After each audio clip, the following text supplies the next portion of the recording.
Hey, this is Alex Head, founder of Subtext Radio. This is Subtext. Please go ahead and click the like button and the subscribe button. It really helps us to reach new audiences and promote the artists that we work with. Hit like and hit subscribe.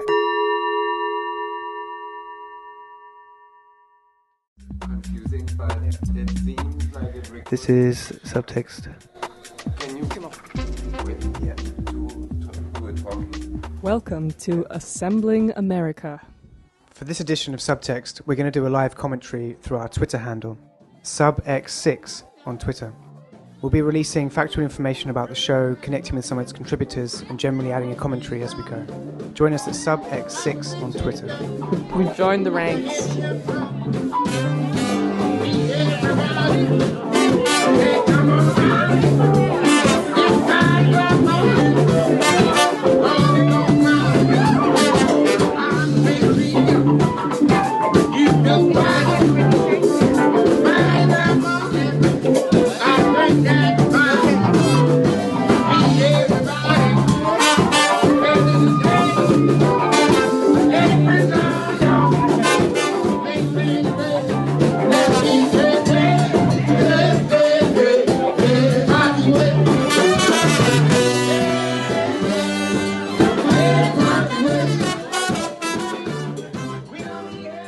This is Subtext on 199 Radio.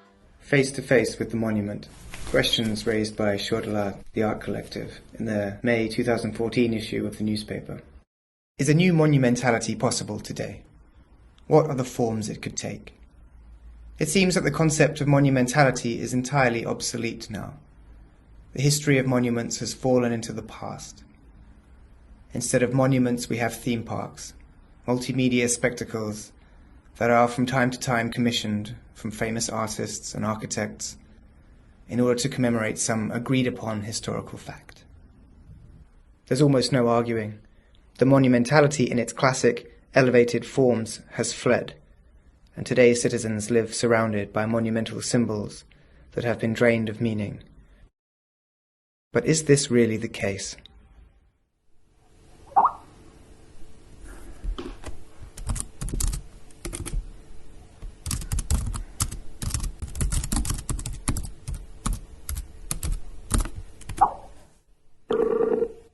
Good morning.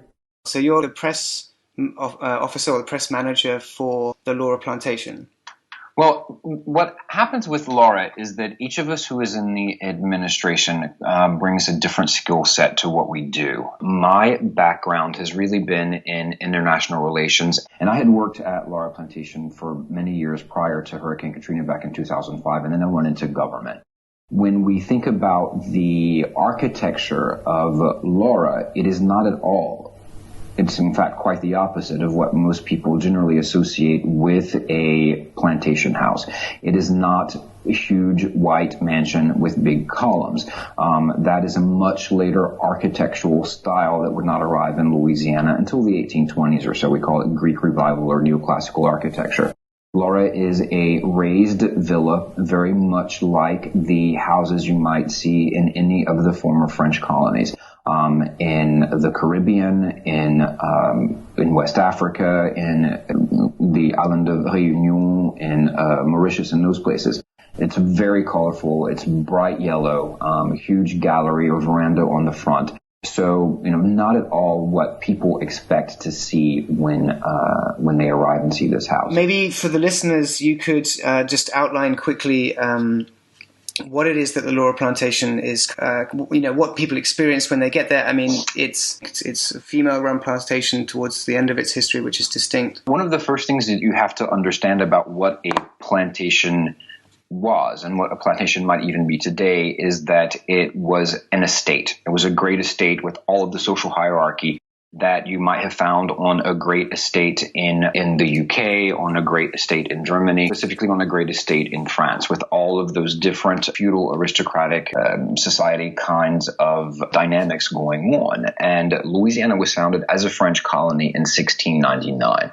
We were sold to the United States by Napoleon in 1803. But along the Mississippi River between Baton Rouge and New Orleans, you might think about the sugar plantations lined up along the river as you imagine the chateaux lined upon the Loire Valley in France, or the castles lined up along the Rhine in Germany. It was that kind of dynamic, and all of those families knew each other.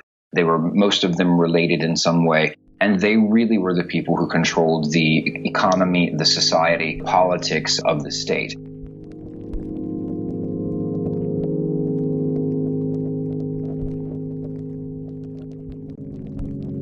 To think of it from the perspective of a historian, then your first point of call is objectivity, of course, because it's about making a useful chunk of knowledge for someone else to work with in the future. One of our biggest challenges, and I say this quite often, and the most difficult thing for us today, because we do have access to information at our fingertips. We do have a much more developed, I think, sense of morality and a much more developed sense of human rights and all of those things.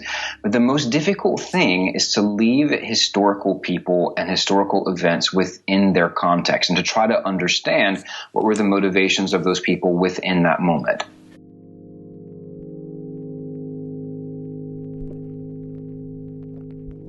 If you were in a room right now and you asked every person in that room, who of you is an ardent abolitionist, thinks that there should never ever be any sort of type of slavery, everyone would raise their hand.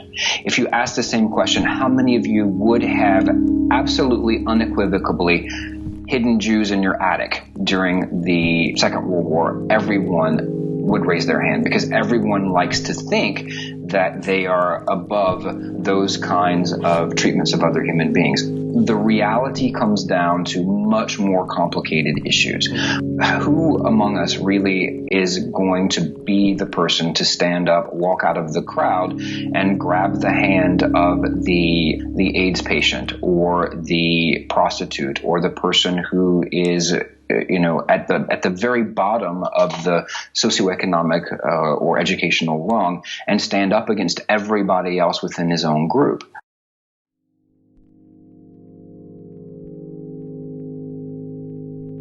And those are the kinds of things that I think, when we're having these discussions, have to be taken into consideration. Because we see very different kinds of dynamics even among the enslaved people on these farms, right? So just within the context of Laura Plantation, you have an entire hierarchy of enslaved people. And each of those people as an individual is going to react differently, not only to their own environment, but also to the people who enslave them. We have the story at Laura and Laura writes about it in her memoirs, of Paul Philippe as a young man trying to run away, being captured, brought back, and branded. But at the same time, Nanette, Laura's great-grandmother, who actually had that done to Philippe, has in her household two Creole slave women, Nina and Henriette, for whom she cares greatly. Those women are mentioned in the family letters. They have midwives hired to deliver their children. But those women, Nina and Henriette, are Creole. They're French speakers. Paul Philippe, who tried to run away, was American. He had been brought to Louisiana from Virginia. And so you've got, even within the enslaved population, very different kinds of loyalties, very different kinds of dynamics playing out and happening. So we're very often asked, were the slaves here treated better than they were at other plantations? There's no way to answer that question. It's literally based upon individual people and individual relationships. We have a sort of cultural responsibility. I think we have a very high awareness of our positions of privilege and access to platforms such as this in order to kind of broadcast information and knowledge out into the world, and that actually does have consequences and that does have meaning for people. And so there's slippage there, even within this conversation itself, where, your example, you have a room full of people that would all disagree with slavery, and yet slavery is doing quite fine, globally. Exactly. Exactly. It's also about what you're able to acknowledge and what you're able to kind of like pinpoint and put your hands on and stuff. So I kind of respect that position from the historic point of view, and then I guess I see that in a way, the cultural people in the arts and culture and so on, they inevitably feel that, well, everything is cultural. There isn't this line, and that actually to have a moral ambiguity within any form of representation becomes troubling. But I understand that this is different disciplines in a sense and different jobs. Well, we can break that down into we could dissect that. And have philosophical and moral discussions about it, all day long. You could also ask in the same way, how might we be judged 100 years from now on things that we're doing, right? And I had this discussion with a university group not too terribly long ago, and I asked them, how many of you believe in climate change? All of them did. How many of you believe that there is a finite amount of fossil fuels? Every one of them raised their hands. And I said, okay, so now the flip side of that, how many of you go to the gas station, put petrol in your cars and drive them there? Everything that we do could be dissected into some sort of moral decision about how we interact with each other, how we interact with resources, how we interact with society, and where are our own internal compromises to navigating that and to dealing with it. Yeah, I mean, I think that's something which I also only became aware of being in the States for the first time, like of course the scale of everything, and that for me also describes a kind of impasse, which I think isn't just in America but is also all over the world. But in terms of you're locked into a material consumption which is unsustainable and draws you further into debt. And so that impasse creates, I think, of course, anxiety and anxiety fear. And so what happens is those fears become expressed along kind of racial lines. They are things that we think about literally on a daily basis, and how best to tell these stories. And every time that we discover something new, we're constantly trying to figure out how to incorporate it, how to contextualize it, how to make it accessible to our visitors. And that's another thing I didn't mention, is that when we have visitors from all over the world of all education levels, so we want to make things accessible basically to the layman's terms, I think. Layman's terms. We can't, we can't get into too philosophical kinds of things because we lose people that way, and we certainly don't want to do that, because the survival of these kinds of places, these kinds of sites in the United States is dependent very, very much on people coming to visit us. And if we don't have visitors coming to, pay entry fees, we don't have the funds. There is no government support for these kinds of projects in the United States. So, if people are not coming to visit, paying entry fees, we cannot preserve the buildings, we cannot continue the research, and we cannot continue to tell these stories.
Subtext on 199 Radio. I'm struck by the intricacy of those histories. And then, but as a museum, and also trying to create guidelines for people who have nothing, who don't identify, haven't experienced, aren't related to those stories. Sometimes creating grand general statements can be helpful. How do you create those different depths? How do you communicate those different depths from skimmer to deep diver to really understand this history? Well, I think what we try very hard to do is never ever to project judgment. Mm-hmm. We see our role is just to tell a story as it happened. When, for example, and I'll just say this. At one point, during the tour, we talk about Laura's great uncle, whose name was Flagy. Flagy was the overseer of the plantation. He had no children with his wife, but we are able now to document that he fathered at least 4 children with at least 2 different Creole slave women. Later in life, and I'll just tell this story like we tell it. There's a little girl who's born whose name is Clémence. When Clémence was born, Flagy Duparc was 66 years old. Her mother, Henriette Jean-Pierre, was barely 14. We don't have to project into that any sort of moral statement. Telling that story in that way with that intonation tells you everything you need to know about what was going on there. I was really grateful for all the historical knowledge he was providing us with, because the historical narrative that American children are served up in American history classes tends to be, although depending what school you go to, of course, one that is pretty sort of cookie cutter in a way, and also doesn't represent all those intricacies that he's been pulling out. So that's what I really find so fascinating about his recount of just how intricate, how multifaceted, how diverse, and how complicated these communications must have been. Like, Creole was the life savior in a way, of sort of like an Esperanto almost. Yeah, out of pure necessity. Yeah. Yeah, the mother of invention, as they say. I mean, so that's that's part of how I feel as well, is to go into kind of like the belly of the beast, which for me, America has always been the enigma, this enormous thing, and even though, like, as a Brit, I share a huge amount of that history, You're also colonial history. Like, massively, obliged to take reference to that, and so, like, to go into that situation and to have the overall experience of being in the South, and then to find someone within that who kind of will really speak from that position, like, will speak from that position back to you, and then, but nonetheless to have this kind of skepticism, I think, which sadly attains to those kinds of accounts, regardless, or not regardless, but as a part of, And I think also what makes his remark so special is, I think America is often this universal myth maker machine in a way. So America, American dream, American manifest destiny, all these things he says. And then in a way, this Louisiana history is so local and is so particular and so specific. Yeah. It just really shows the facet. That's really what opens up to me a whole different American personality in a way. Yeah. The Antifa concept has existed for almost as long as fascism itself, but in the wake of Trump's victory, organisers claim to be seeing an influx of new energy and new recruits. In the lead-up to Inauguration Day, conservative undercover sting artist James O'Keefe released video of DC anti-fascists organising and plotting for January 20 disruptions. The violence in Charlottesville has spurred debates and action on the fate of Confederate memorials elsewhere across the South. Diverse groups unite against supremacists. Kevin Boyle, an American history professor of Northwestern University, watched it unfold. The feeling in his gut, both horror and a sense that the racial tension bubbling for years had finally, almost inevitably, begun boiling over.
I'm sorry to be devil's advocate, but isn't as precisely to make sure that these structural violences don't happen again?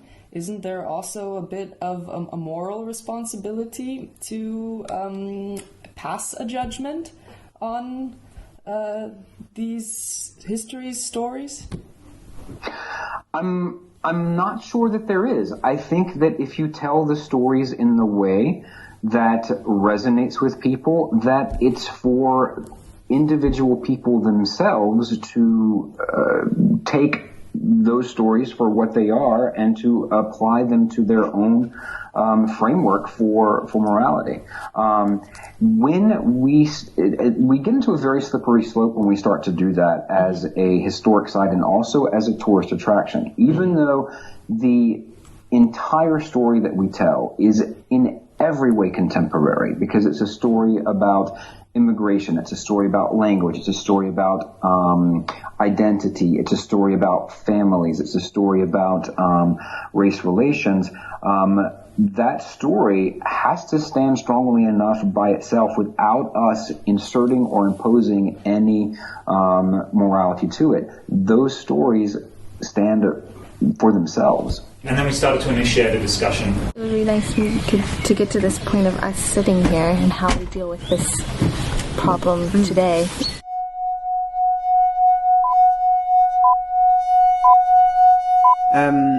So you mentioned the Civil War and the way in which the plantation was able to survive. You know, from an outside perspective, one would see that as an incredibly traumatic series of events, incredibly destabilizing, but actually, as we know from other sources, particularly the recent film last year of around the 13th Amendment, that actually there were a lot of structures that simply stayed in practice to be the same in terms of their exploitation of labor and people of African origin. I think in order to kind of try and bring that into a modern kind of context in some way, which I think is incredibly important to do at the moment, and particularly in this arena. One of the arguments that I became aware of while I was in the South was that part of the kind of celebration and historicization of the American Civil War from the perspective of the South was that there was too much emphasis being placed and has been placed on slavery per se, and that actually part of that battle was about land rights, and that the idea that land and the sort of right to property and self-determination wasn't being taken strongly enough, or wasn't being considered enough in the way in which, say, the press, for example, have been covering the recent controversies and violence around the Confederate statues and their removal. What do you think of that argument? How does that argument strike you, that there is an absence in terms of like territorial dispute within that history? It's all a very complex and complicated subject, all of that, because that idea of property rights is absolutely inherent in everything that we see in the United States. What's really interesting is that when you go to the Lincoln Memorial and Library of Abraham Lincoln in Springfield, Illinois, one of the things that is actually said rather clearly is that Lincoln's propaganda, or his way of selling the Civil War to the Union Army, was the preservation of the Union. It was not about abolishing slavery in the beginning.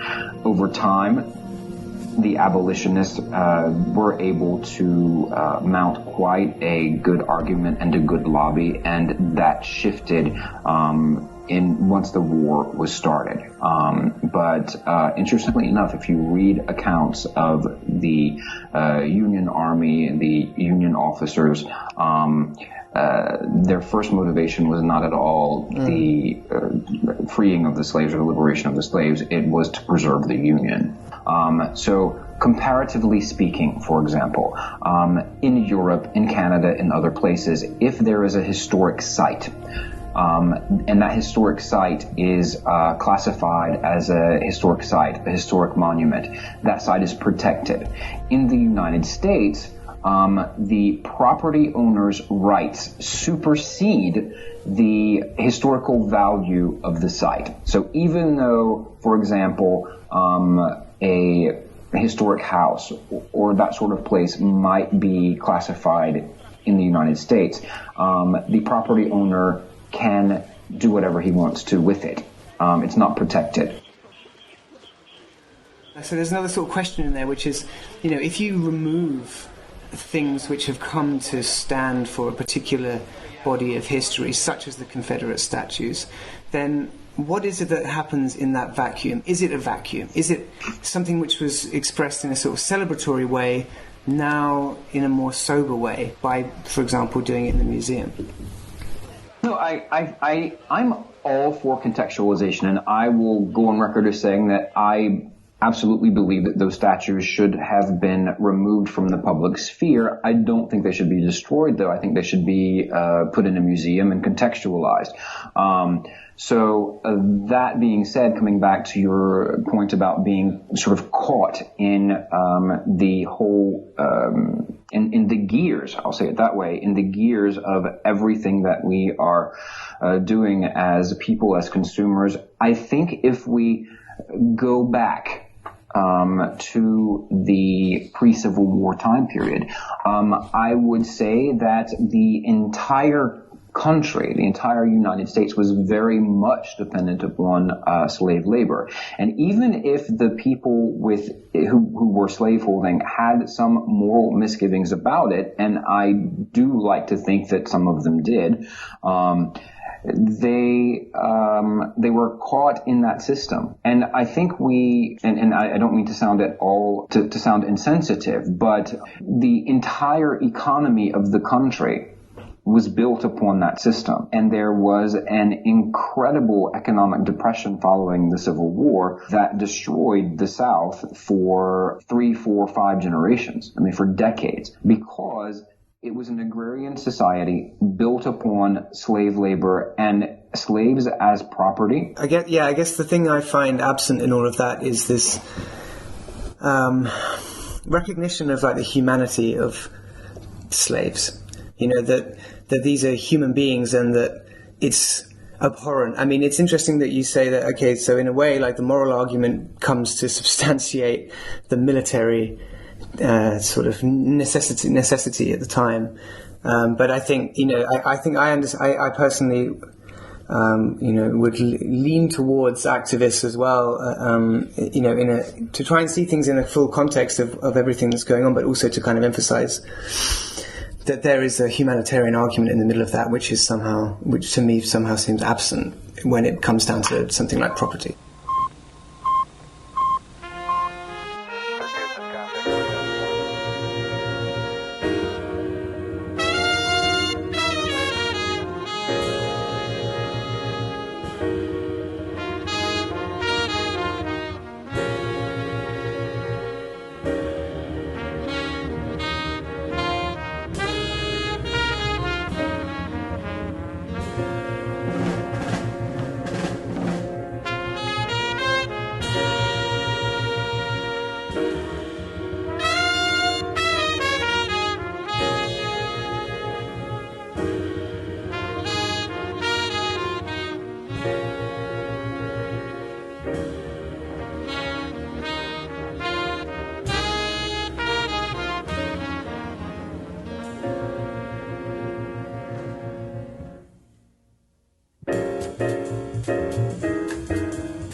slaves were mortgageable assets. So they were on this revolving credit scheme based upon the value of other human beings. And if we extrapolate and do conversions on values, the enslaved population at Lara alone in today's economy would represent about $10 million.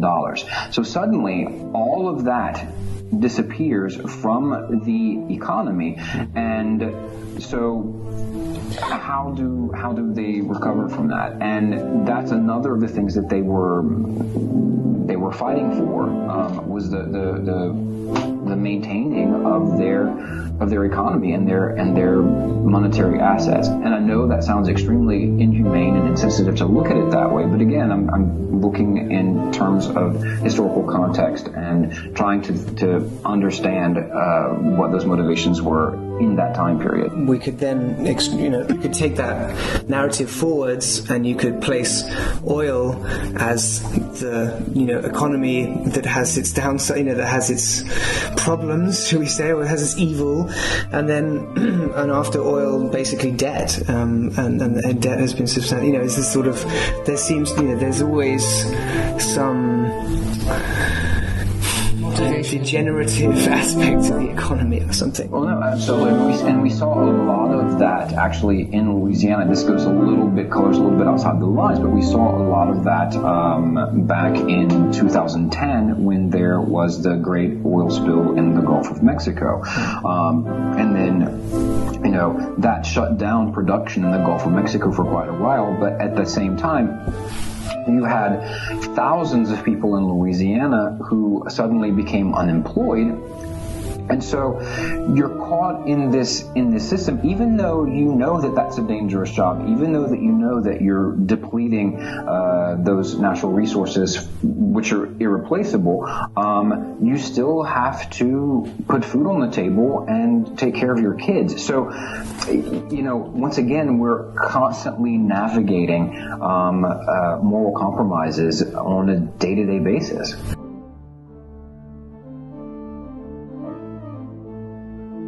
I wanted to ask you this question. It's like, because I did an interview yesterday, it's sort of related and somehow different, but I was in America and I did this interview with a guy who works for the like a plantation in Louisiana. It's a museum now. Plantation? A museum, plantation museum. And we were talking about slavery, and we were talking about the way in which, in a sense, like, nothing changes. You know, like the arguments are changing and the politics changes and then the morality is used for one thing or another, but actually still we have maybe more slavery now than ever before in history of the planet, you know. And so I wanted to sort of ask those questions, like, you know, what year is it? Where are we? Why are we here? You know, like, to try and contextualize that now. Yeah, we should be further than we are now. Yeah, that's it. It was like, there was, in terms of like the kind of attitudes that are around now. I think it was Werner who he wrote. He said, like, at the time of Goethe, Schiller, we were much further than we are now. You know, it's a regression. It's not just like this way. Like, you know, also fascism came after Weimar. Yeah. You know, like, you know, I mean, doesn't mean, you know, there's a, you know, you have to make it happen. It's not just like, you know, Tweedledum and Tweedledee is not going to do that, like, you know, because there's a lot of anger there and everything. But also, I think that's like many people ask themselves, both, you know, if you start in the world where people are coming from, they're coming here, that you go to in a city, you could be in Seoul, you could be in any city, they're not like kind of little villages or anything like that, right? Where there's science and everything, but you still can't understand, there's no explanation why you are so poor, why are you living in a slum, you know, there's no explanation. Before people studied religion through that, like, you know, they project it on, you know, they can't understand anything, but actually all the science is there, officially, right? All the explanations are there if you find it, especially in the world of internet and everything, but still, they're still poor, you know. Why is that? Why is that the fact? And so that everything could create so much abundance, and it does create abundance. It's not living in poverty around you and you're poor, you know, you're poor, but you're living next to Friedrichstrasse, you know, that kind of thing, you know, on an international scale. I think that's one thing that, you know, is incredible, you know. The other thing is that also all the rights are written everywhere, yeah, and it's really frustrating, actually, because it says now in many of these Western countries, the Western countries say, yeah, racism, we're against it. Look, we're in our constitution. You know, women's rights, we've done it. You know, homosexual is free, you can marry. What's the problem? You know, everything, but the real conditions have not changed. It's really frustrating for feminists, for anti-racists, for queer activists, or whatever. You know, because also it's not just these people looking at the constitution telling them that everything. It's the old left-wingers saying, oh, you know, they're that part, you know, Joschka Fischer kind of people saying, oh, yeah, you know, we've done it, you know, and it didn't work, or they did work, or it's finished, like, you know. This is what Angela Davis talks about, closures. They actually did a great speech here in Frankfurt, where she was in very different conditions about 30, 40 years ago, came to a ﷺ, which also shows you the difference. The city of Frankfurt invited her, you know, when there were riots before when she was going to come, right? And she talked about closures, you know, and she was saying, we're not there yet. You know, she quoted Nelson Mandela, right? And Mandela had just died a couple of days before that. And she was connected with the fight in South Africa and Southern states and Palestine and stuff. And she said, he wrote in his memoirs and stuff how he climbs a mountain and he sits down and he looks, yeah, and you can look back, what you've done, but he says you get back, you have to look up, you still got to go up, you've still not reached it, and this closure, and they're saying what they do is that they make these statues to everything, and everything's there, but that's not the closure. The closure is the constant fight to put it into practice of of power, not civil rights. Civil rights you got, but real equality you haven't got. Women's rights are equal. You've got written down and stuff, but there's not equal pay and everything, and exploitation of the other world. So I think this kind of thing, like this kind of pictures doesn't fit. I think people realize that a lot, but.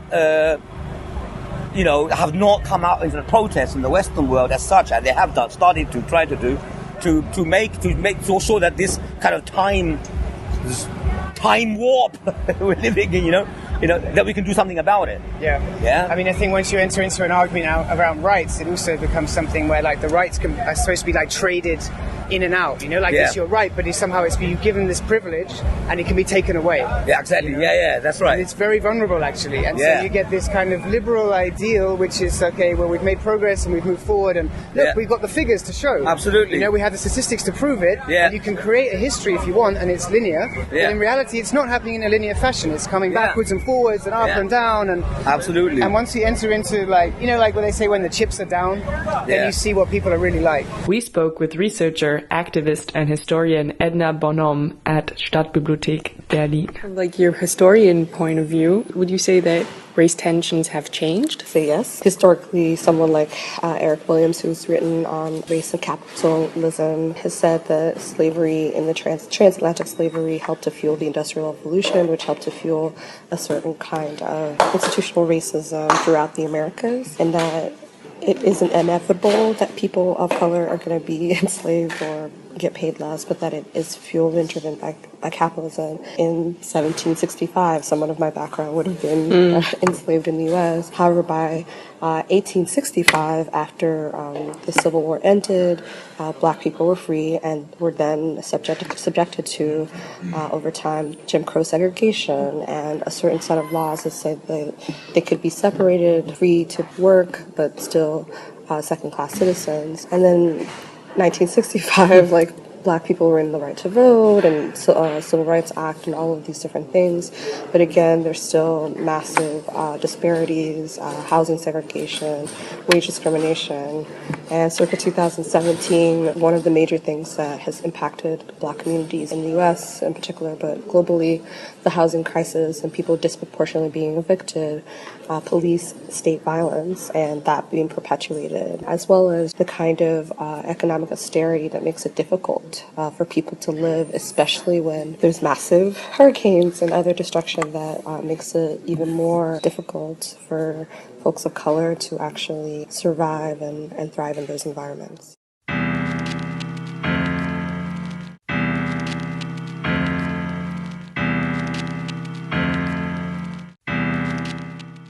What are your feelings of the whole Confederate statue U.S. takedown? How do you feel about that in terms of the presence or the absence of having these monuments in the States? First of all, the United States, as a settler colonial country, has not reckoned with its violent past. The kind of genocidal process of indigenous people whose history is often erased, and so there's this amnesia about Native Americans. And there's at the same time, glorification of those who supported the massive expansion of European settler colonialism, the enslavement of black folks, and also the kind of xenophobic policies that have been perpetuated by the U.S., given that there are all these Confederate statues glorifying white men mostly, schools and buildings named after people who have had racist policies and xenophobic policies.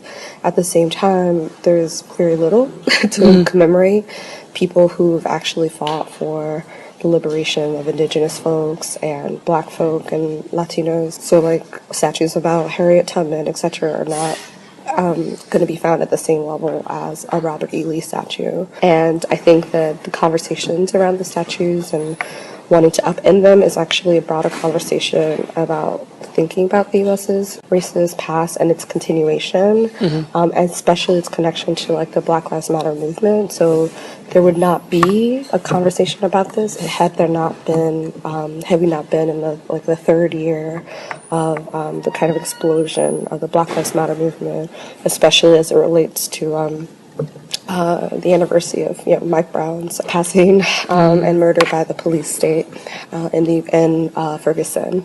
So I think they're connected, that actual mobilization on the ground is connected to a kind of rigorous historical reckoning with the U.S. racist past and what these monuments represent.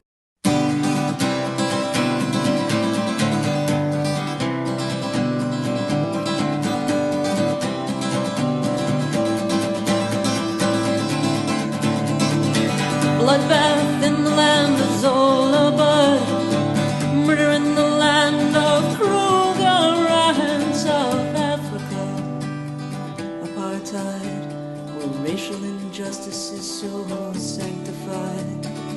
I think a lot, don't know where to begin, but I think a lot about the color of my skin.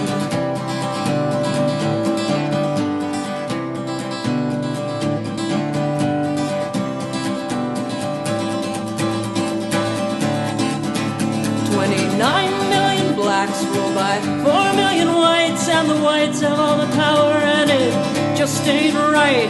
Cause white means money, and white means might, but that don't mean that white's always right. And I think I'll cry, don't know where to begin, but I think about the color of my skin.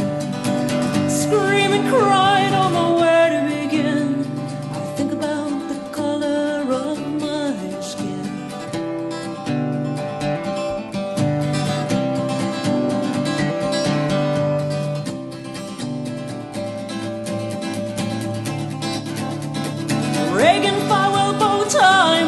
Like them, and it makes me ashamed of the color of my skin.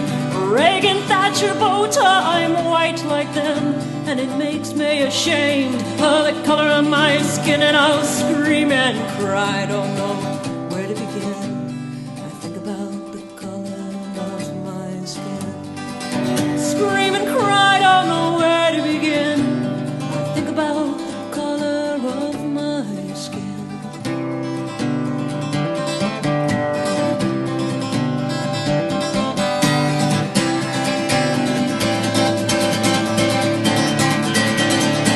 Bloodbath in the land of Zola, murder in the land of Kruger and South Africa, apartheid, where if you're not white, it's hard to stay alive. I'll sing and cry and do what I can, and think about the color of my skin. And tonight before you go to bed, think about the color of your skin.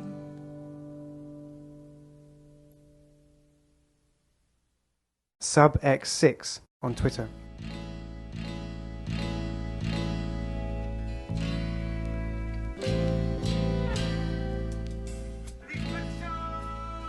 This is Subtext, Assembling America. The only thing I wonder about too is just questions of erasure, so that it doesn't happen again, and what is to be done with the pedestal, for example. So I totally agree that we should talk about and understand the history that has led to someone like a Robert E. Lee. Yeah. Like, why is it that there was a kind of huge section of the United States that wanted to support and perpetuate the enslavement of black people? And what does it mean that black folks, people in the North, actually resisted, and how are they able to win? That can be done without having monuments, buildings, glorifying those reasons. In the same way that in Germany, where I currently live, I do not walk around seeing statues and monuments glorifying the Nazi Germany. For people like myself, who's black and who would have been target under that regime, it would be triggering, traumatic, and disruptive to like the kind of social flow for a society that wants to have a kind of democratic, anti-racist, safe, welcoming situation. I'm really glad you bring up that parallel. Do you feel like you can make that comparison? I can. Transatlantic slavery, it lasted over 300 years of chattel slavery, and not just in the United States, but actually in Brazil, which actually had the largest slave population, black slave population, in Suriname, in Haiti, in Cuba, and in parts of Central America, so Mexico, Nicaragua, etc. All of these places profited from the free labor of black people, and that free labor happened with a certain kind of violence. It happened with the violence of displacing those individuals for hundreds of years. It happened with the violence of sexual assault and raping black women who they wanted to produce more. It happened with their dehumanization and saying that you are less than and you are only property. And so again, that violence, the kind of process of trying to upend the system, it's important to acknowledge that those of us, like myself, who are descendants of slaves, there has not been any kind of apology, retribution, and we continue to experience a certain kind of discrimination based on the segregationist policies and white supremacy, for that matter. So yes, I think that there are parallels. And the Holocaust and anti-Semitism in Europe obviously have also kind of hundreds of years of history. No one should have to experience that and see it through monuments. So I would say that yes, the parallels are absolutely similar, and that we should be fighting for a world where races should not be defended, but that actually the feelings, emotions, and material circumstances of the oppressed should be front and center. Het verschijnsel punk alweer bijna uitgestorven was, tot ik in de zomer van 1981 in Los Angeles was en daar overal punks tegenkwam, alsof hier sprake was van een massale jeugdbeweging. En omdat zoveel verschijnselen zich vanuit Los Angeles over de hele wereld verspreiden, was ik er als de kippen bij om u te berichten over wat ook u, ouders in Nederland, wat dit betreft nog te wachten zou kunnen staan. Take off your swastika, it's making me angry. Take off your swastika, it really nauseates me. You say, Frank, it's just a symbol, it's just an emblem. Come on, don't get so upset, it's just a righteous decoration. Well, it means a little more to me, 'cause I'm a Jewish lesbian, you see, and fascism isn't anarchy. Fascism isn't anarchy. Fascism is not anarchy. If it was you in those ovens, you wouldn't think it was so cool. If it was you in those ovens, you wouldn't think it was so cool. If it was you in those ovens, you wouldn't think it was so goddamn cool.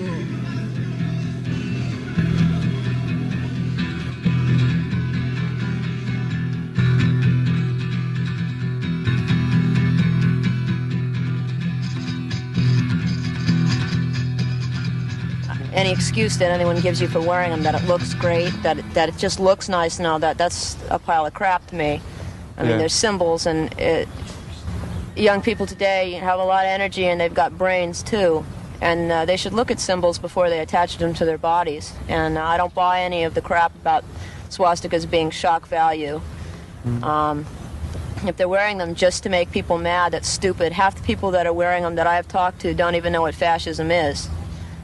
They just wear it because they look cool. I do that song, Take Off Your Swastikas, and there'll be like, sometimes there's like 10 young people in the front with swastikas on giving me the Sieg Heil. And then they all sneak up backstage when their friends aren't looking and say, I really like that song, but don't tell my friend.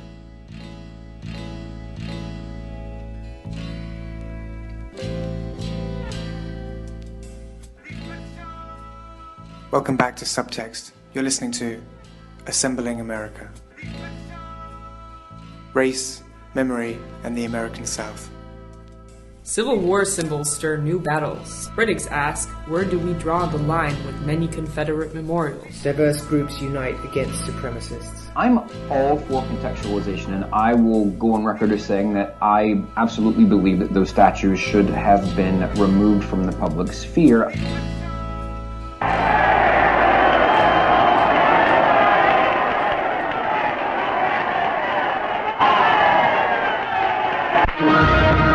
Across the screen from the tumultuous pages of the most powerful bestseller of our time, brimming over with the juices of rough and tumble life, comes a galaxy for greatness, as two-time Academy Award-winning actor Spencer Tracy and four-time Academy Award-winning director John Ford create the most unforgettable character in screen history, Frank Skeffington. This is the whole rousing story of the man, his times, and his people.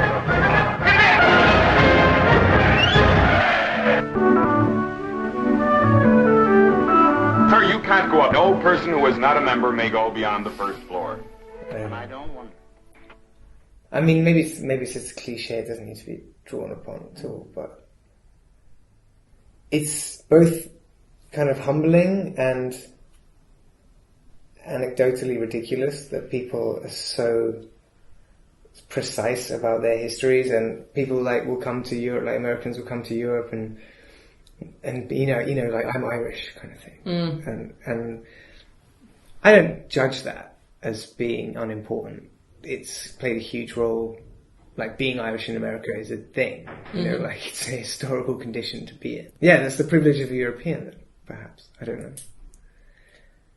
Like, how do you feel about that? I mean, you're both, effectively, right? Yeah, not both, but I think I am in some ways more Europeanized, in the sense that I was brought up with both cultures and bilingual.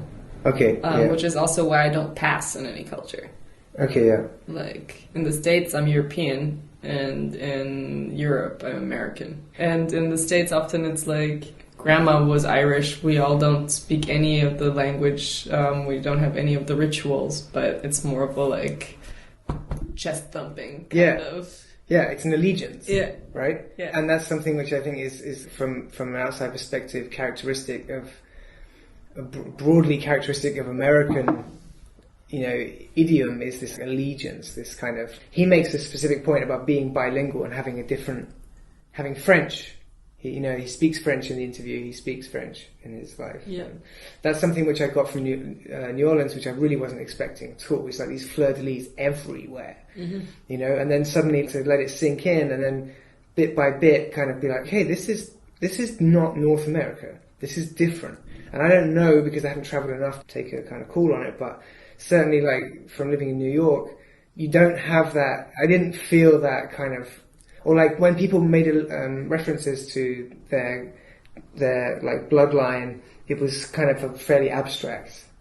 Oh well, you know, like if you really want to know, because you're from London, right? That's in Glasgow. You know, then actually it was like Irish and but it wasn't like front and center. That's also like, I think, like, in liberal America, that's the beautiful thing, that in some ways all those minuses or pluses that create a cultural heritage, in a way, don't become neutralized, but become humanized. That's, like, I think that's why New York is such a melting pot, in a way, because it doesn't matter where you're from. Berlin's similar too, where it's like, it doesn't matter where you're from, you're a human being who comes from somewhere, and you're here to become your best self, so to speak.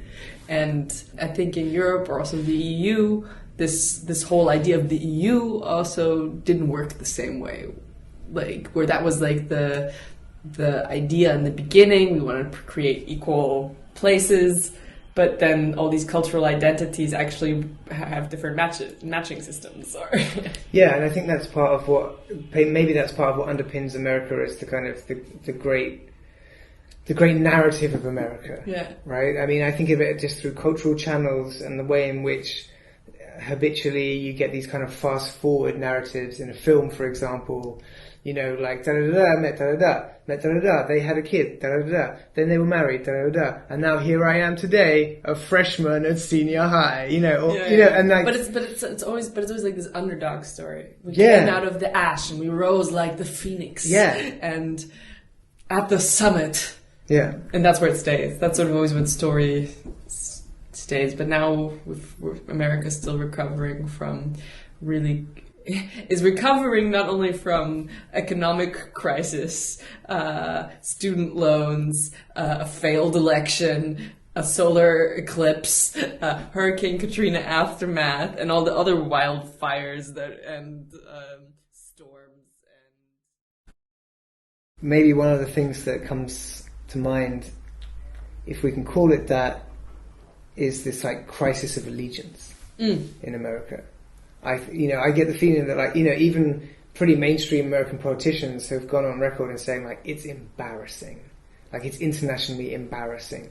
You know, not that we don't have to mention his name, represents America, but that it causes this crisis of allegiance exactly at the point when those who seem to pledge the greatest allegiance to the flag are moving toward central power. They're getting closer to the center of power. So that's, anyway, it's an interesting thing in terms of like absence and the Confederate monuments and their absence, and yet it's not like an absence. It's actually a presence, but it's a sort of a more sinister, or it's a sort of, you know.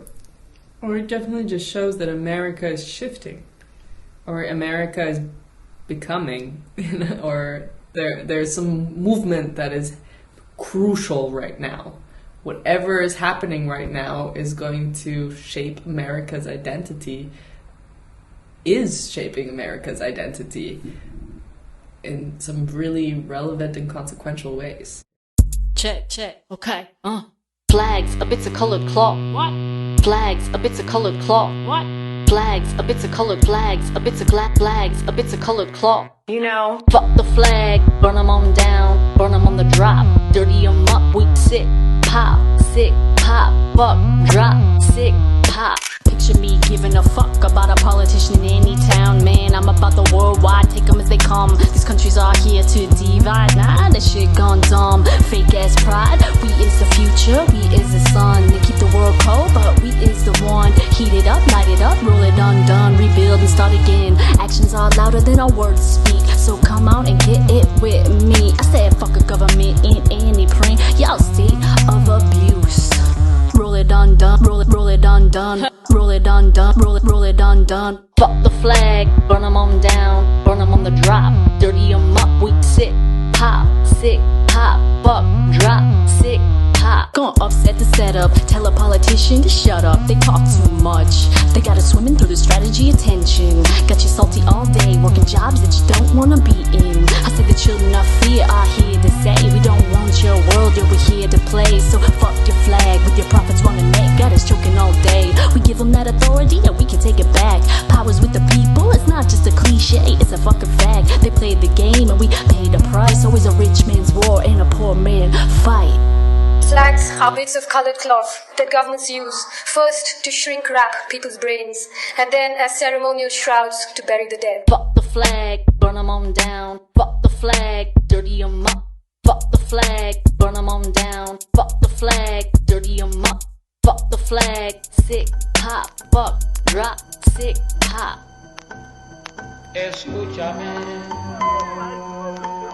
This is Subtext on 199 Radio. Protesters draped a black jacket over the head of the bust while cheering, "Tear it down!" Everyone trying to get out of the rain. Oh, it feels so good. We asked Joseph if there was any potential bias in Laura's account central to the Laura Museum experience. Well, we have to recall that Laura was born in 1861, so she was a baby actually at the beginning of the Civil War, and she grew up basically during the Reconstruction period. What's interesting in the way that, and she's writing her memoirs when she's in her 70s, so this is an old lady who is writing about her family, and she is, trying to relay her family story to her children for some sort of posterity.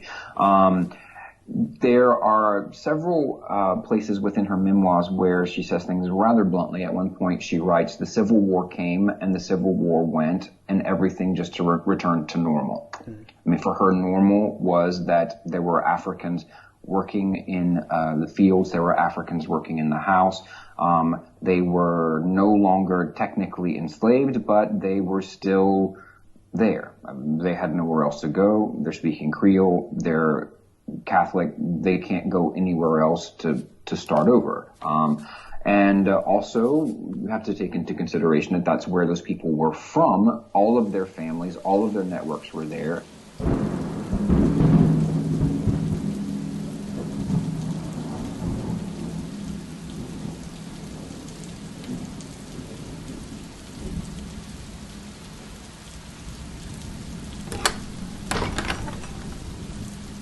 So you've painted a pretty clear picture of the place and space. And with that in mind, how could one define the Creole people of Louisiana?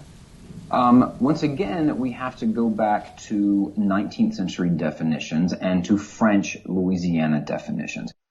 Today, when we say Creole or we say Cajun, we generally think in terms of ethno-racial and genealogical identities. Historically, Creoles in Louisiana were simply people who were born in Louisiana who spoke French, Creole, or Spanish, and who were Roman Catholic. And this Creole identity was almost like a national identity for them in the same way that British or German or Australian or any of those are national identities. And for the Creoles, this is what set them apart from Americans. It's what distinguished them from Americans. Because we have to remember that in the early 19th century, Americans were foreigners in Louisiana. They were immigrants. They spoke a different language. They approached things from a very different perspective. So this is the definition that we give at Laura for that particular context in that time period. One of the things that you understand as a bilingual or a multilingual is that your perspectives change based upon the language that you speak. And over time, what has happened in Louisiana is because we were forcibly assimilated into English and the American mainstream beginning in the 1920s, our perspectives and our relationships to Louisiana history, to Louisiana culture, to Louisiana identity have been completely shifted and changed.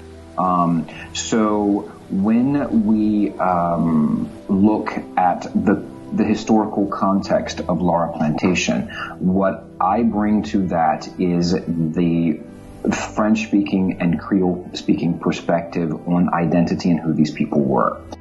Instead of projecting a white Anglo-Saxon American Protestant overlay onto them, which is generally what happens today when you are touring any of the other historic sites in Louisiana. When you look at Louisiana, generally everything that is interpreted passes first through an English-speaking filter.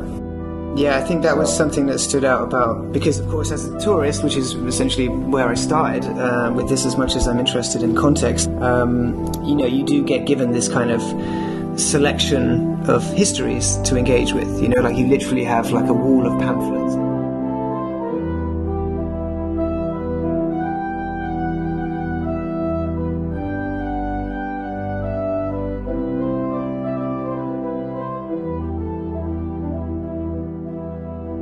So it sounds to me like you're sort of outlining a kind of late extension of almost a feudal situation, which maybe in Europe began to shift prior, and that basically there's a kind of, in a way it's tricky, for me it's definitely tricky to try and historicize the transition, which is like a language and a people and a culture which all seem to be intermeshed in a way which maybe now we would call, like you say, a nation and a country, but as you have something which then becomes what's recognized as America.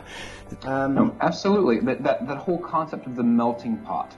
The concept of the melting pot is that immigrants are coming to the United States, and they are,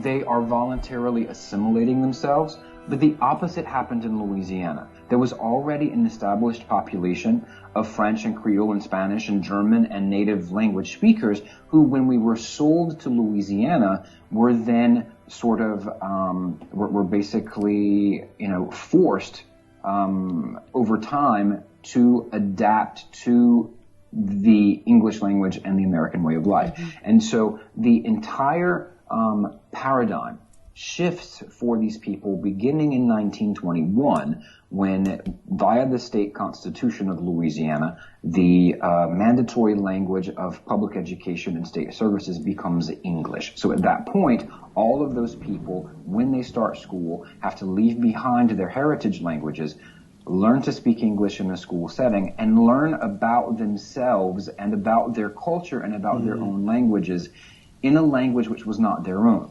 So our, again, relationship to our own history and to our own culture has shifted to become a white Anglo-Saxon Protestant manifest destiny westward expansion perspective about our own selves, which is not historically what it was. Right.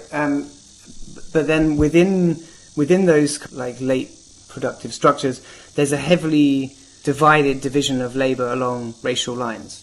Absolutely. Right. So in a sense, that's also something which has kind of been drawn to my attention in terms of like Creole culture and language.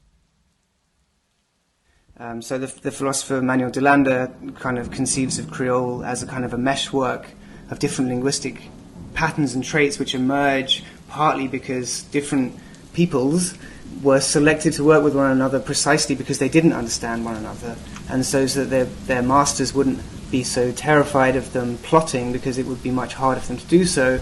And from Manuel de Landa's perspective, he would say that Creole emerges as almost like a strategy, as a almost like a means to an end in regards to that particular situation.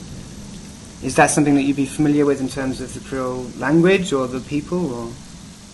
Well, we can absolutely say, and we can look at the initial inventory of enslaved people at Laura Plantation, which dates from 1808, in which we find 17 enslaved men, women, and children, that apart from the Creoles who were born in Louisiana, we also find 5 different descriptions of African people, or peoples. So there is Kanga, there's a Congo, there's Minan, there's Moko, and there's Kesi.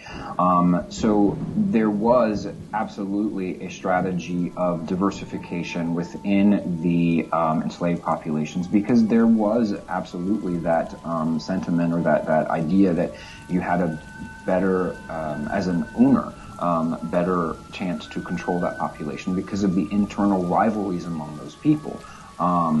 And then over time, yes, we do know that Creole in Louisiana, the Creole language that emerges is very heavily based in French, but you also, within 2 generations, also have the white people beginning to speak Creole, because you have to recall that they had to be able to communicate with the enslaved people, but also within the household, the black women who were bringing up the children were speaking Creole to them. So in many cases, even in the most upper class families, a child's first language would be Creole, and then they would later, standardize their language to a more normative French.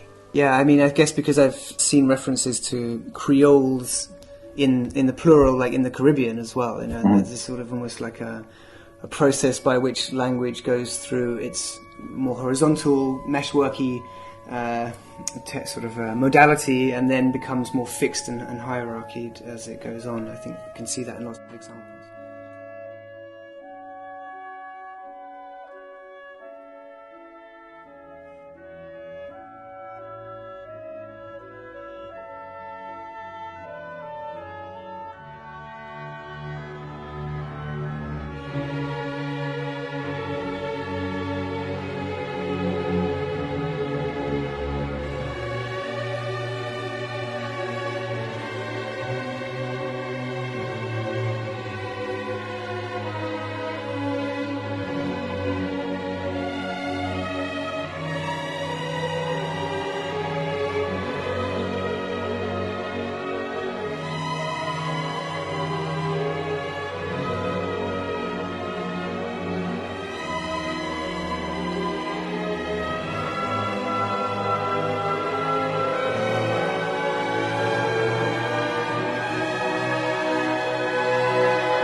Manuel de Landa, 8,000 Years of Nonlinear History.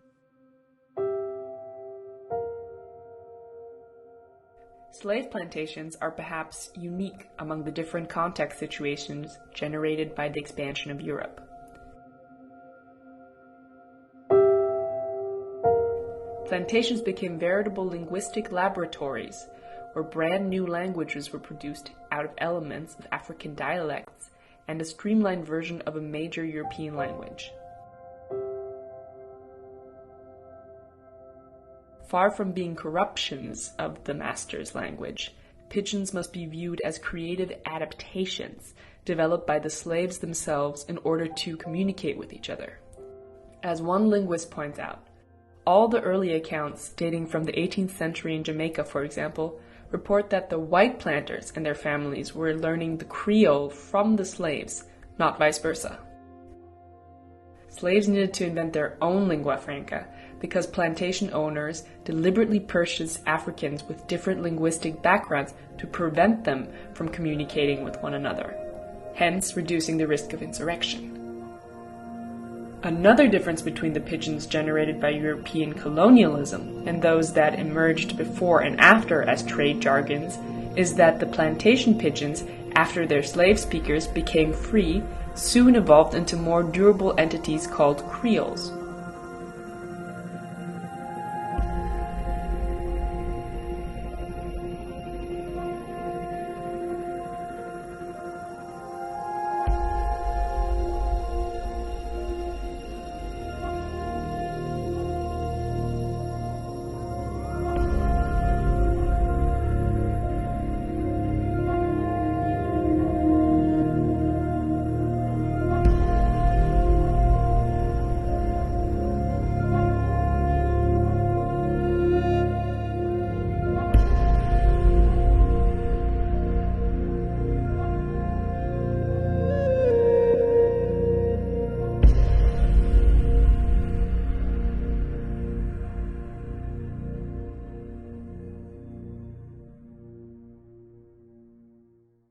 This is Subtext on 199 Radio.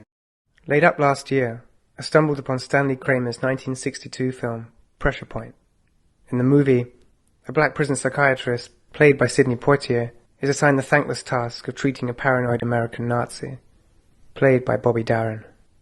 Watching the film during the continued upheaval of American society around racial violence, from Ferguson to Dallas, the film raises troubling questions some 55 years after its release.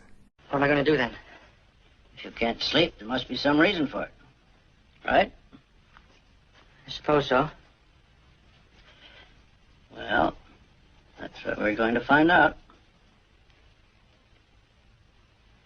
Take your time. Do you feel unusually good or unusually bad a day or so before an attack? During an attack, do you feel strange sensations in some parts of the body accompanied by flashes of light or color, with strange sounds? Do you feel your legs and body stiffen? Do you feel as if your breathing has stopped? Can you help me? I don't know. I'd like to know more about you.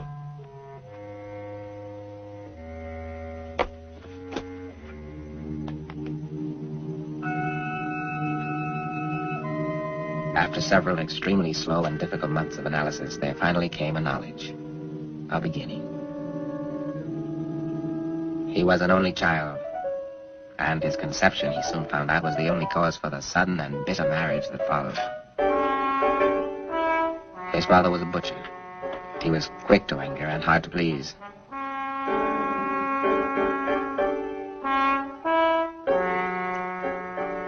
His vigor, it seemed, was constantly replenished by drink and by vengeful resentment he felt toward his son.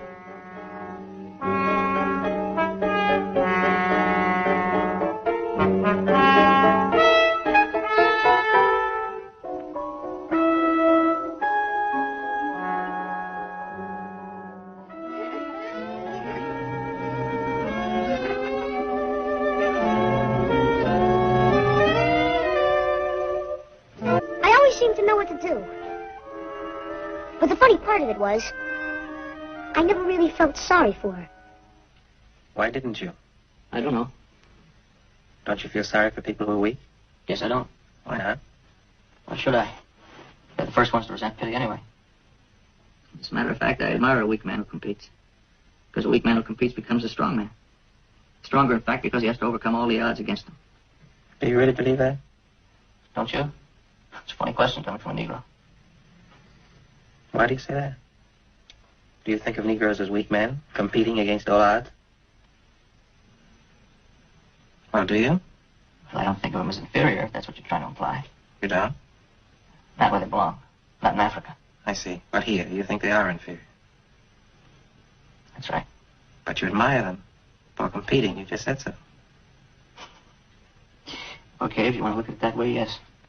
I suppose you feel the same way about Jews. Yeah, in a more subtle way. What do you mean? Well, they're more dangerous. Why? Because they pass for white, and they're smarter. You use the word dangerous. Exactly what is endangered? The purity of the white Christian stock. Tell me, when you were a child, did you know any Negroes? Or Jews? Well, I didn't know any Negroes. I'm sure of that. I'm not so sure about the Jews, though. But I didn't have many friends when I was a kid, anyway. Ooh, don't the beat just come in so smoothly? What's going on, J-Dog? This Nicky to the motherfucking beat. We gon' start it off like this. With a lot of knock, I don't stop. Don't you hear me beating all your block like? Don't you hear me beating all your block like? Don't you hear me beating all your block like? With a lot of knock, I don't stop. I need a lot more shaking and a little less stealing, a lot more rapping and a little less japping, a lot more clapping but a little less working, a lot more mixing but a little less shimmy, shimmy, shimmy, shimmy, shimmy, shimmy, shimmy, shimmy, shimmy, shimmy, shimmy, shimmy, shimmy, shimmy, shimmy, wiggle, wiggle, wiggle, wiggle, wiggle, wiggle, wiggle, wiggle, wiggle, wiggle, wiggle, wiggle, wiggle. Keep on tripping, keep on mixing, keep on working, keep on clapping, keep on tripping, keep on mixing, keep on working, keep on clapping. My upper body moving but my lower body working, my lower body twerking and my upper body hustling, my lower body mixing while my upper body twisting. Can you control your midsection? Upper body mixing but my lower body working, my upper body mixing but my lower body working, my upper body mixing but my lower body working, my upper body mixing but my lower body working, my upper body wiggling, wiggling, wiggling, wiggling, wiggling, wiggling, wiggling, wiggling, wiggling, wiggling, wiggling, wiggling, wiggling, my lower body working, working, working, working, working, working, working. Can you control your midsection? With this creature of his own making, he strove to achieve some of the satisfactions which were denied him in reality. Satisfactions that weren't always proper, yet sharply revealing.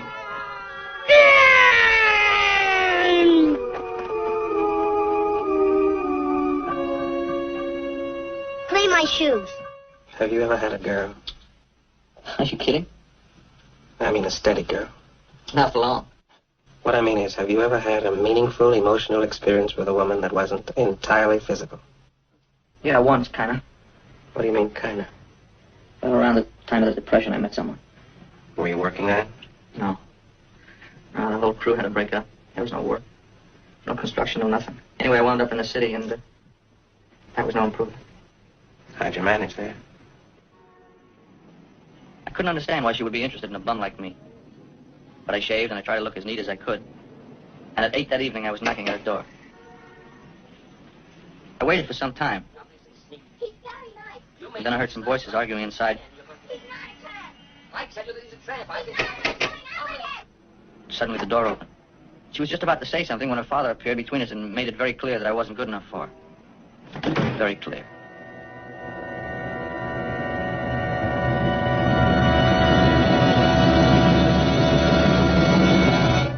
When did you join the Nazi Party? I never joined the Nazi Party. Well, the Bund, or whatever you call it. It's called the German-American Bund. Look, what does this have to do with my being unable to sleep? At that point, I knew that my primary concern was not with the welfare of my patient, but with the question of whether he was making any sense, and how many people there were in this world to whom he would make sense. For although psychopaths are a small minority, it seems significant that whenever militant and organized hate exists, a psychopath is the leader.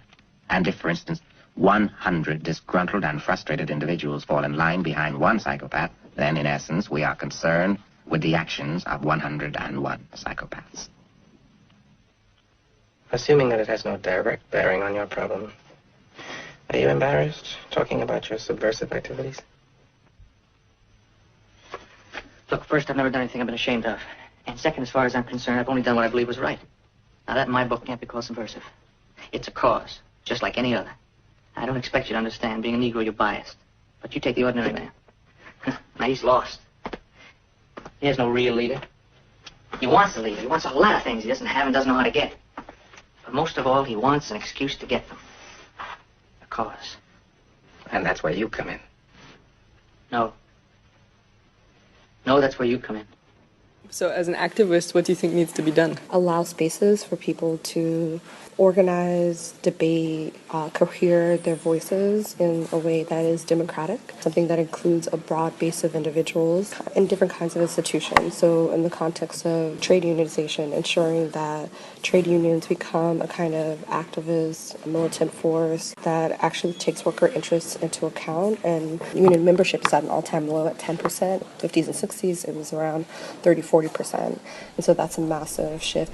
Another place could be like universities, where if there's an opportunity to actually unite people across different social groups to say we actually want housing for everyone, affordable or free, that would be a great way. So those are different mechanisms by which people can organize. Yeah, this is a test on subtext. Subtext. Yeah, so this is the yellow one, so it's this guy. 3.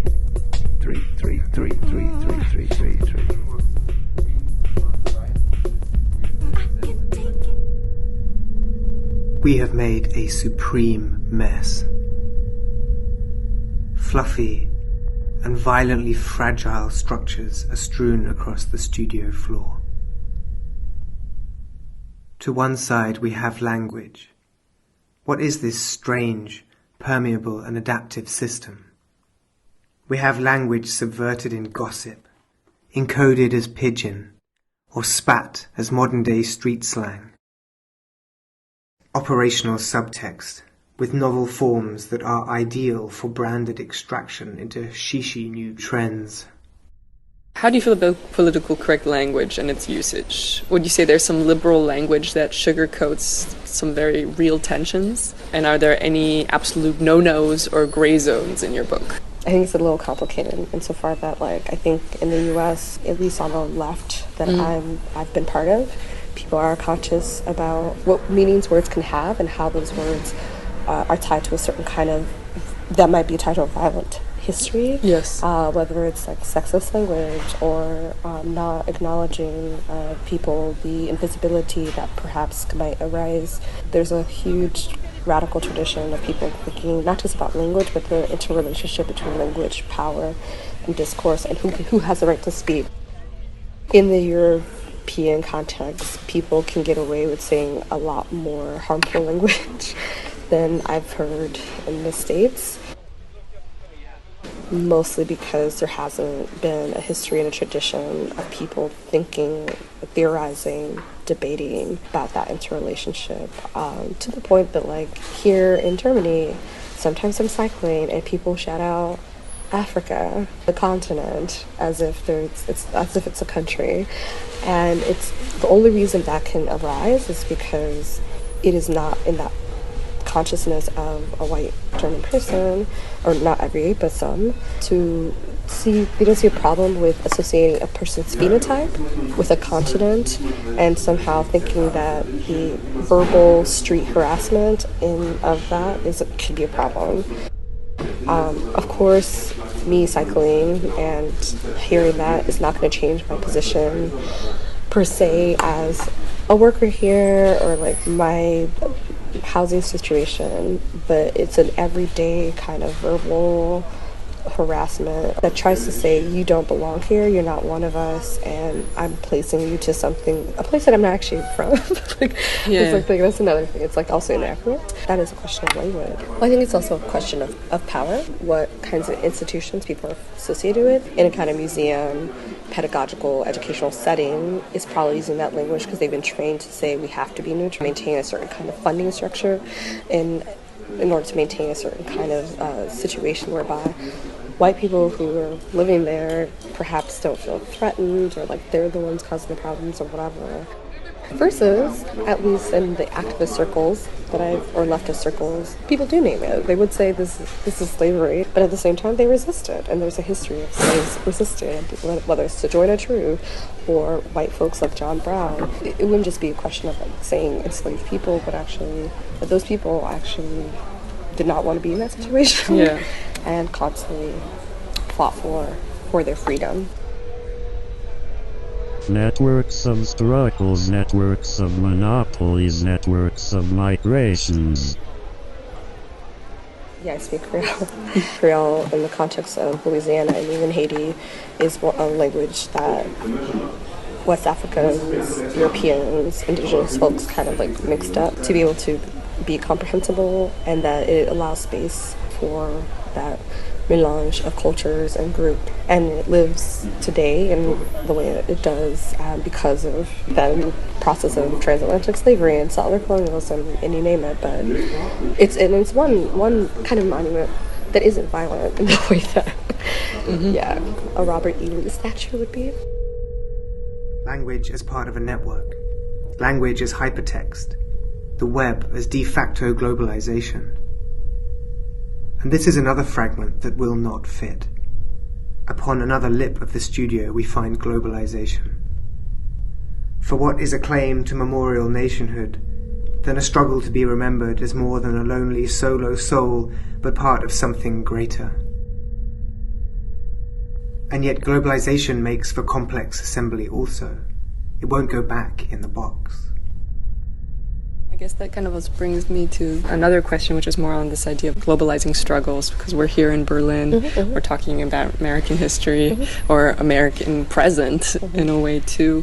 How would you connect the Black Lives Matter movement and concerns to the German context? Are there like any pros and cons? I mean, Berlin is quite international, but also mostly German speaking. Are similarities with these two current global powers where they have both participated in colonialist projects. They have been able to make decisions about what happens in other countries, like in the US with Central America and Manifest Destiny, Germany with the context of these broader European interests in the African continent, Asia, etc.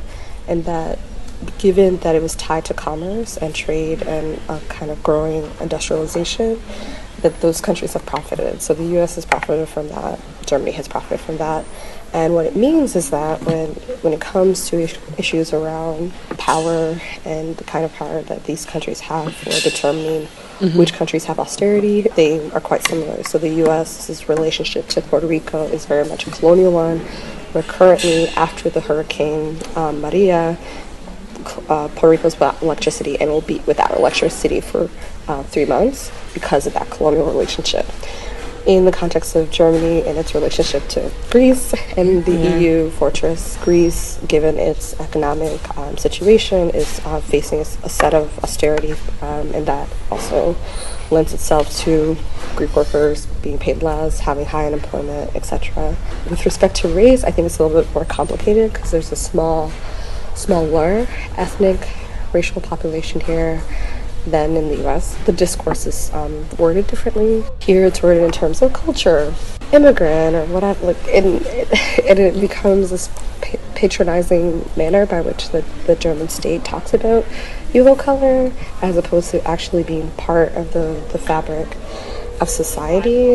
And I think also the level of mobilization in the US for people of color to feel confident to mobilize, whether it's the dreamers who are fighting for immigration rights and their ability to stay in deferred action for childhood arrivals.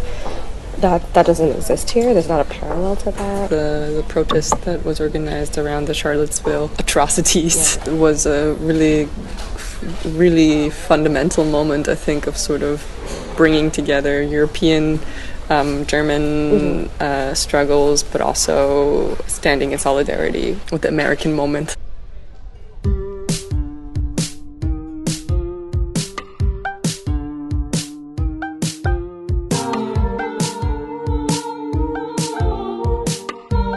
And the great amount of voices there was really heartening, I would say. Yeah, and I absolutely agree with you that the benefit of the Charlottesville Solidarity demonstration with anti-racists, of course, is that it included German, American, non-American, indigenous, people of color, speaking a wide range of languages, German, English, etc., and that actually offers an opportunity for people to come together. Like the power of protest is like it's not the end result, but actually the beginning of forming alliances and relationships that can actually be fruitful, that can actually lead to broader coalitions, and that can also just allow people to say, we don't stand with that, bigotry. Like, a question that I have since the election is like really like, what does it mean after the AfD has acquired 90 seats in the German parliament? What does it mean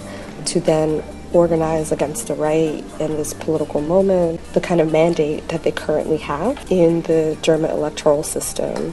What would it look like for labor unions in Germany to defend the right of migrants and people of color, and to say we don't stand for the xenophobia and the rise of the right? What would it look like? Is luckily, after the last year when I was in the U.S., somewhat surprising is that Germany was seen as an exception to the rise of the right in other European countries. If we think about France and Le Pen and how they were able to kind of mobilize and increase their base in the French political context. In Hungary, where the right wing has been very vocal, and Denmark, Britain with like UKIP, it's just like on and on, in a way that like there are certain legal measures that have been put into this country in Germany to prevent that from happening, but it happened anyway. So it's not just a question of legislation or certain kind of anti-Nazi legislation, but that there needs to be more work done on the ground. What are the tools that are at our disposal? How can we have conversations?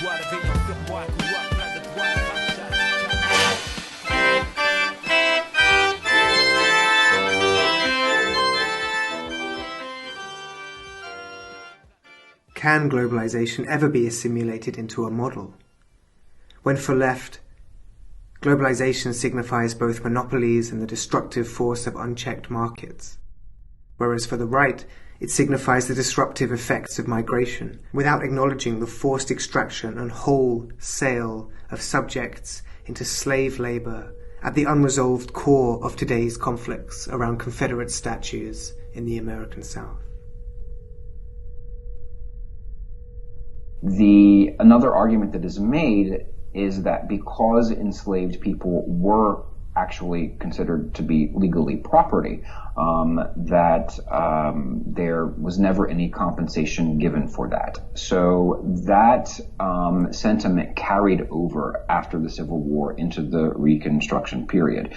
And even, you still hear a lot of those arguments made today. Within the Southern dialogue, or the Southern way of thinking, their idea about secession was very much based upon the fact that in order to join the United States, or to become part of the United States, they had to petition to become part of the United States, because the United States is a republic, and it's also a confederation in the way that it's a confederation of states, basically. And I am not at all, let me just be very clear, I am not at all a jurist or an attorney or, no constitutional law, but their premise was that they had to join the United States, so they equally had the right to secede from the United States. So you've got all of those different arguments going on about, what were the causes, what were the motivations of the Civil War, and those are arguments that we're still hearing today from the side of the, I would say, apologists for secession. I think it's also just a privileging of economic power versus human power or humanity. So maybe it's also a question of course, it's also a privileged thing to be able to be a humanist if you don't have to put bread on the table for your family where you have no choice. But I think it's a structural value problem too. Oh, it absolutely is a structural value problem, and I think a big challenge that we have in the United States is I would say almost a willful denial or willful ignorance of privilege generally. And I think that extends throughout the different populations of people within the United States. Networks of struggles, networks of monopolies, networks of migrations. And finally we return to the monument, which demands a question over who constructs history and in what form of technology. Perhaps the assemblages of future histories will be primarily enacted technologically. In an era of power to the network, such as preceded the French Revolution and other crucial historical phase transitions, who or what will enshrine agreed upon historical facts? We return to Shodelat, the Russian of what is to be done. How can we act in solidarity in these times? How can we keep each other safe? How can we foster productive allyships among people of color and Caucasians, or just among the left and the right, for example? Well, I think there are many things that people can do at multiple levels. I think that, like I said, after Trump's election, people took to the streets throughout the U.S. to say, "Not my president," to specifically also say that they would stand in solidarity with people of color, Muslims, etc. And what that meant, at least on a personal level for people that I knew in Brooklyn, was that they involved themselves in organizations to defend the right of immigrants and Muslims who were under attack. That meant forming rapid response networks that required organization. So it's a constant process and struggle, but I think that the question of having networks and coalitions in place to rapidly respond is one mechanism.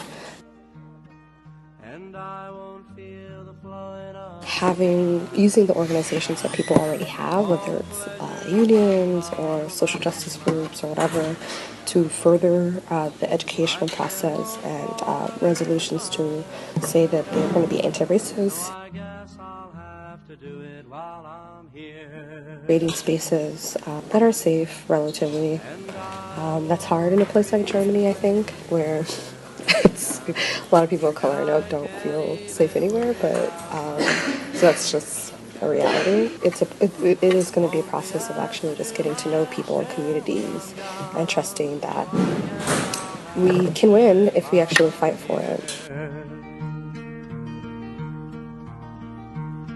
And I won't be running. Have we succeeded in assembling America? In an attempt to take apart and construct a better understanding, we find ourselves at the end with a jigsaw puzzle that does not fit together. We would like to acknowledge the victims of racial violence in the United States, recently and historically, and also those across Europe and the wider world. As the producers of this show, we stand in solidarity with Black Lives Matter in Europe and the USA, and hope the show may foster modes of allyship. We welcome your feedback. Can't be singing louder than the guns while I'm gone, so I guess I'll have to do it while I'm here. There, boy, we'll show these fascists what a couple of hillbillies can do.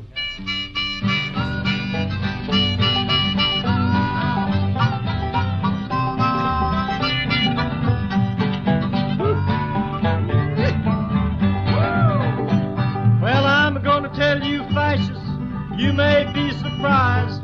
People in this world are getting organized. You're bound to lose, you fascists bound to lose.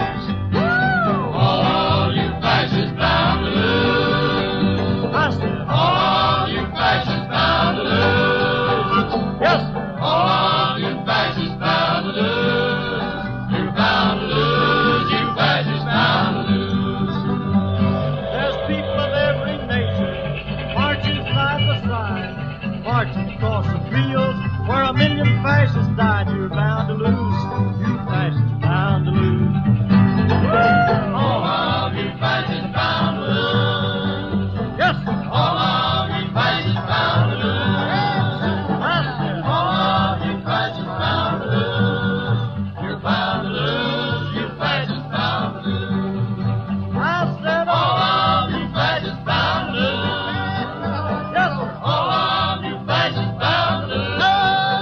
Oh, all of you fascists bound to lose. You're bound to lose, you fascists bound to lose. Blood gushing, I think I hear sirens.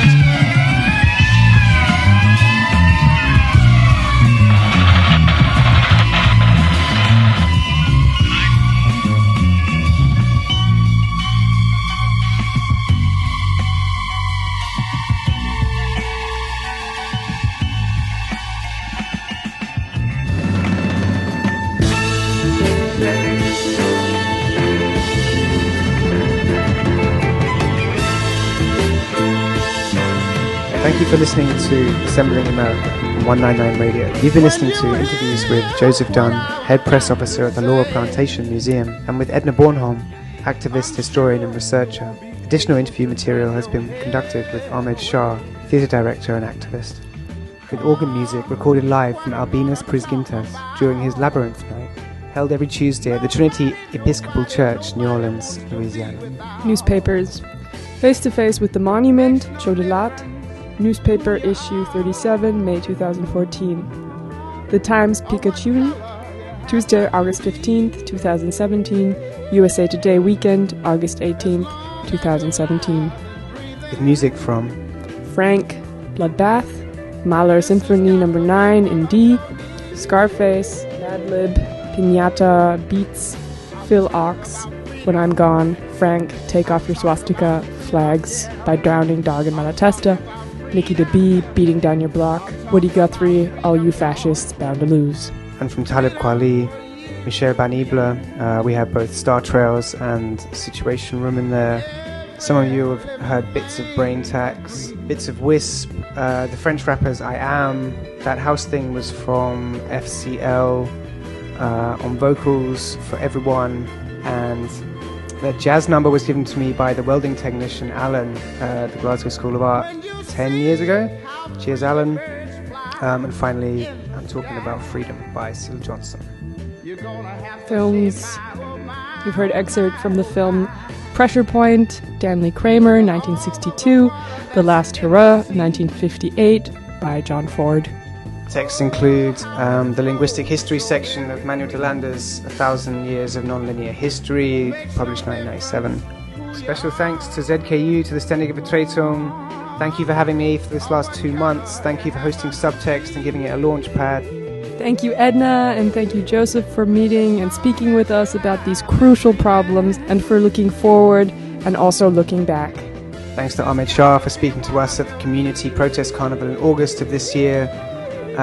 That opening track is by the New Orleans Super Jam with Change the Music Machine, which is this open mic night that happens, I think it was a Monday, I was a little tipsy, but in New Orleans they have this open mic night where the band kind of supports people to do tracks they want to do, and it's a great thing. Get down if you're in town. Thanks to Catherine Ryan for her back track on one of the latter sections with Edna Bonhomme. Shout outs to Kunchi Radio, shout out to DIY Church, shout out to Studio One, Theatre X, Club Al Hakawati. Shout out to Willie One Time, to Joe, to Mary and the team. Shout out to Jan and the Jelev crew.